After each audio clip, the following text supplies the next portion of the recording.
Rebel star Prabhas, sensational director Sandeep Reddy Vanga కాంబినేషన్లో Spirit అనే చిత్రం తెరకెక్కుతున్న విషయం తెలిసిందే.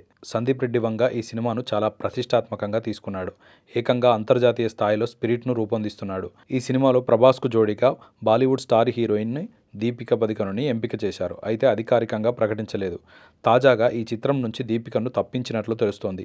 దీనికి దీపిక పెట్టిన డిమాండ్ లేనని కారణమని రూమర్లు వినిపిస్తున్నాయి. ఎక్కువ రెమ్యునరేషన్ డిమాండ్ చేయడం, తక్కువ గంటలు మాత్రమే పనిచేస్తానని చెప్పడంతో సందీప్ రెడ్డికి నచ్చకపోవడంతో ఆమెను తప్పించి తృప్తి డిమ్రీని తీసుకున్నట్లు తెలుస్తోంది. అయితే ఇక దీపికను ఇలా తప్పించి ఆమె స్థానంలో తృప్తిని తీసుకోవడంతో బాలీవుడ్లో ఓ మీడియా స్పిరిట్ సినిమాపై తప్పుడు ప్రచారం చేస్తున్నట్లు సమాచారం. దీపిక పీఆర్ టీం ఇదంతా చేసిందని సందీప్ రెడ్డి అభిప్రాయపడుతున్నారు. స్పిరిట్ మూవీలోని కోర్ పాయింట్ కొన్ని సీన్లను కావాలని లీక్ చేశారట. దీంతో దీపిక మీద పరోక్షంగా సందీప్ రెడ్డి ఫైర్ అయ్యారు. డర్టీ పీఆర్ గేమ్స్ అంటూ సందీప్ రెడ్డి అసహనం వ్యక్తం చేశారు. స్పిరిట్ మూవీని ఏ రేటెడ్ చిత్రం అంటారా? తృప్తిని ఏ రేటెడ్ హీరోయిన్ అంటారా? ఇదేనా మీ ఫెమినిజం? మీరు నా స్టోరీని లీక్ చేస్తారా? కావాలంటే మొత్తం కథను కూడా బయట పెట్టుకోండి, నాకేమీ ఫరక్ పడదంటూ సందీప్ రెడ్డి తీవ్ర స్థాయిలో ఆగ్రహం వ్యక్తం చేశారు.